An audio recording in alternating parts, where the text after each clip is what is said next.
Hey everyone, it's March 6th, and that means that if today is your birthday, you share it with serial killer Faryion Wardrip, who murdered at least 5 women in Texas in the mid-1980s, and that is him right up there.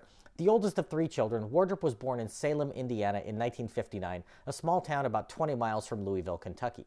He had a relatively normal upbringing with no childhood abuse or legal trouble, but he dropped out of high school in the 12th grade and joined the Army National Guard shortly thereafter. He ended up being given a less than honorable discharge after 6 years due to marijuana use and going AWOL multiple times. While he was in the National Guard, he settled down in Wichita Falls, Texas, where he got married to a woman with whom he had 2 children. Wardrip's increasing dependence on drugs and alcohol doomed this marriage from the start, lasting just 2.5 years. He was unable to hold down a steady job, with his longest stint at any employer being a 1-year term as a janitor and orderly at a hospital. A large man, Wardrip stood 6 feet 6 inches tall and over 220 pounds, so it was easy for him to overpower his victims, which he did for the first time in 1984. In December of that year, he was out on a drinking binge, causing a disturbance outside an apartment building where a 20-year-old college student was trying to sleep. When she came outside to ask him to keep it down, he forced his way inside where he sexually assaulted her before stabbing her to death. He then moved on to the rape and murder of a nurse in 1985 with whom he had worked, and then a woman who he had met along with her husband at a bar. Before Wardrip confessed to that murder in 1999, the husband had been the chief suspect in the intervening 14 years.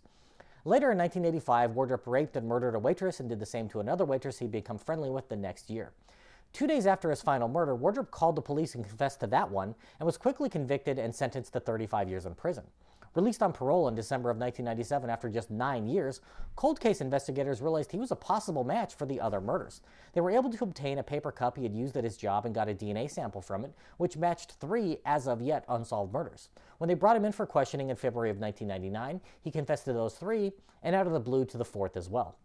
Wardrip was convicted of the additional 4 murders and sent to death row, where he remains today. He has filed numerous appeals that have all been denied, and his sentence remains unchanged. If this is your birthday, I hope you have a great day. Leave me a comment so I can wish you a happy birthday. If you know someone whose birthday it is today, send them this video so they can find out all about their birthday twin. And to Faryion Wardrip, I say, happy birthday, you bastard.